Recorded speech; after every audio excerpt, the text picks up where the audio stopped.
Hi guys, and welcome back to the Cassie project. So this week we are going to be working on Create This Book too, but I've got something special planned because I've received some gorgeous oil pastels from Rubens. I'm going to try them out for the first time inside my Create This Book too. So it's going to be a little bit of a challenge, but I'm super excited. So let's jump straight into it. So let's open this gorgeous pack of pastels. Firstly, the packaging is gorgeous. The box is so sturdy and strong, and it's got this magnetic lid there, which was very yummy. And inside we've got these gorgeous giant oil pastels, all of them individually in these little plastic tubes, so they are completely protected during travel. We've got a nice variety of colours. We've got black and white, some reds, oranges, yellows, greens and blues. So I'm going to go ahead and swatch these on just a normal piece of printer paper. Now, I've used some cheap oil pastels in the past, and I'm not going to lie, I absolutely hated them. But my first impression of these were very, very different. They are so creamy and smooth and blend into the paper so beautifully. They literally feel like pure oil paint in a crayon shape. So now we've had a little bit of a play with the oil pastels, let's move on to the first prompt. So I have picked 3 consecutive prompts to do in this book today, and the first one is create drips. I thought it'd be really fun to draw a lava lamp. So on the right page, I'm doing like a zoomed in version of a lava lamp, seeing all those drips there. And then on the left page, I've done the actual full lava lamp. And I thought that this would be really fun to do using the oil pastels, because it gives me a chance to blend those different colours together. And then obviously on the right page, I've got a lot of space there because obviously these crayons are very, very thick. Now I decided to use a cotton bud to blend those different colours together, which worked really, really nicely. And because it's got more of a point to it, I could add that little bit of detail in there because that oil would attach to the cotton, and then I could use that to blend that on the page, which was really, really cool. So I decided to go for like yellows and oranges for the drips, and then a pinky colour for the background, because I thought if I accidentally blend those colours together, it won't come up with like a gross muddy brown colour. It would just blend really nicely and give a darker colour around the edge of those drips. I then added some blue in there just to darken up that pink, and I struggled to blend that, but then when I added the pink on top again, it blended much nicer. I then added the black to the base of the lamp, and then I used the white oil pastel to blend that in. So the black is showing the shadow part, and then the white is obviously the highlight part. And I think it gives this kind of a silvery kind of look to it, which is what I was trying to achieve. I then did the same with the head of the lamp as well, the little lid part. And again, I've got that black around the edge and then the white coming towards the middle, which gives it that depth and that silvery look.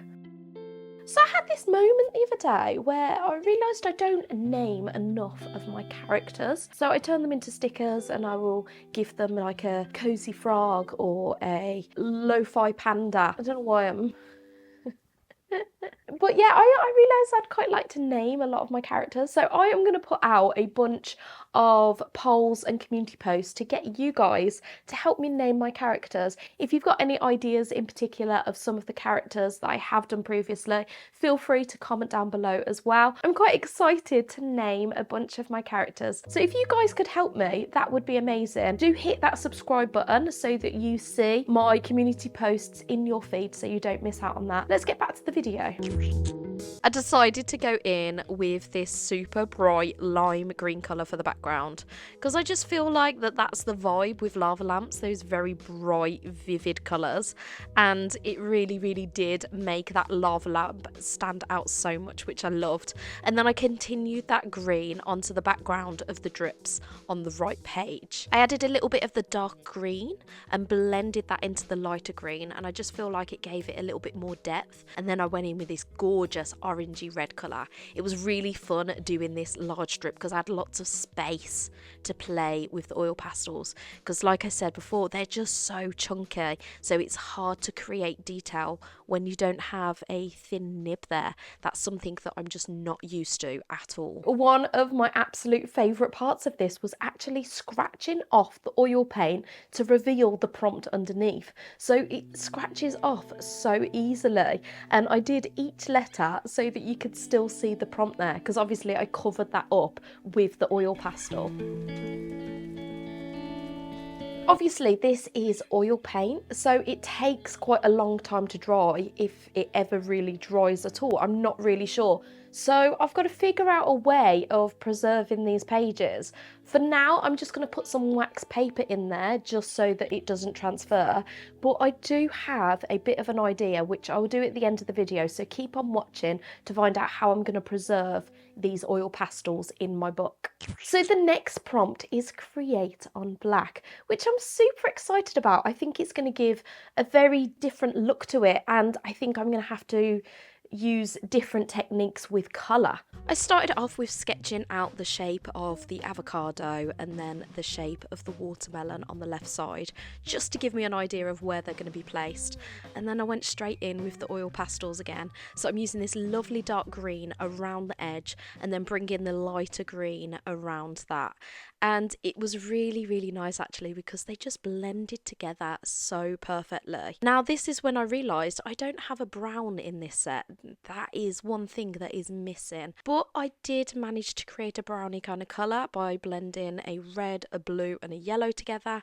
I had a bit of black round the edge and then a bit more yellow to the centre, just to give it a little bit more depth, and that created that lovely little avocado seed in the middle. Now I really, really liked working on the black background more than I did working on a white background, and I think it's because when you're using pastels it naturally leaves little gaps and it kind of looks unfinished when you've got that white peeking through, whereas with the black it kind of just looks like it's part of the artwork, which I think is quite similar to the use of an underpainting. So many artists, they will paint their canvas or paper with a colour before going in with their painting, and I really think that it does add something. So this is something I'd quite like to try with the next one. Now, I really, really enjoyed doing the watermelon on this page. It was so fun blending that gorgeous, gorgeous deep red with the white colour and then blending the green into it. I super enjoyed it, and I love the simplicity of this page. I think it's worked really, really well. So the final prompt that we're going to be doing is create a daydream. I thought I would try a surrealism style art approach to this one. Something a little bit weird, a little bit unusual. So I'm going in with a simple sketch of a person sat down with their legs crossed, and I'm going to get rid of that head and replace it with a cloud. So obviously this is portraying that the head is in the clouds, they are daydreaming, and I just love that surrealism kind of style, so I thought it would be really fun to do for this page. Now, as I mentioned earlier, I really enjoyed using the pastels on that black background, so I'm going to create an underpainting for this page.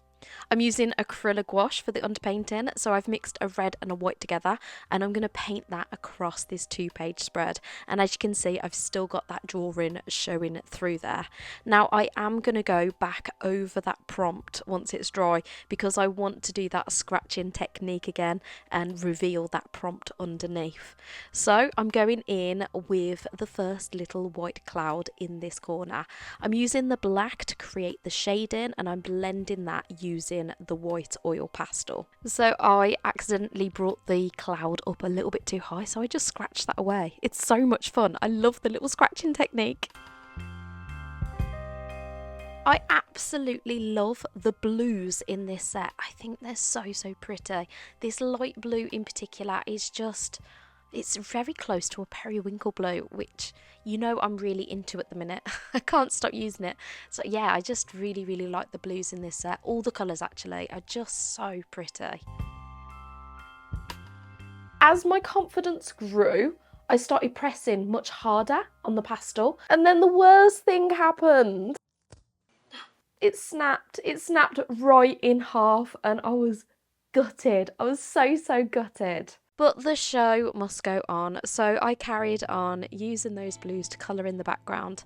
Now, the left page was a little bit scarier because obviously there's a lot more detail there, and these thick, nibbed crayons are much harder to work with when you're doing detail.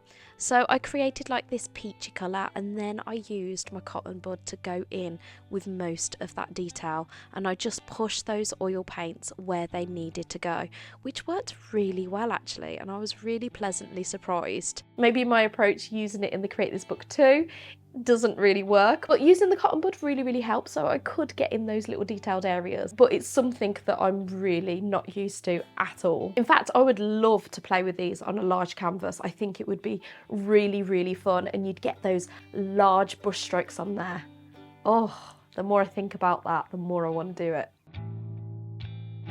I'm really pleased that I did the underpainting for this one in particular. Seeing those little bits of pink coming through the sky, I just think warm it up so much. And I loved when I scratched away the prompt, you had those areas of pink there as well, which was super fun. I even scratched away a little bit extra oil paint so you could see that pink coming through the back of the clouds. Now, I think that this is definitely my favourite that I've done this week. There's just something about that pink showing through, and I'm just a massive fan of surrealism style art anyway. Now, as I mentioned earlier, I want a way of protecting this artwork because oil pastels never truly dry. So what I wanted to do was grab these little plastic sleeves, cut them down so that they could fit perfectly over this page. Now, the little trick was to actually keep the wax paper there because that oil pastel stuck to that plastic, which was really annoying. But when you've got that wax paper there, I could just whip that out afterwards, and it made it so much easier. And now all these pages are protected and the oil pastel isn't going to transfer onto each other, which is perfect. So overall, I had so much fun playing with these oil pastels. They're probably not the most appropriate paint supply to use in a Create This Book, but I really did have fun with it. I really hope you enjoyed this video. I really hope you enjoyed all of the different paintings that I did today. Do carry on watching some more videos over here. I will pop in a binge-worthy playlist for you to enjoy. Thank you so much for watching, and I will see you soon. Bye.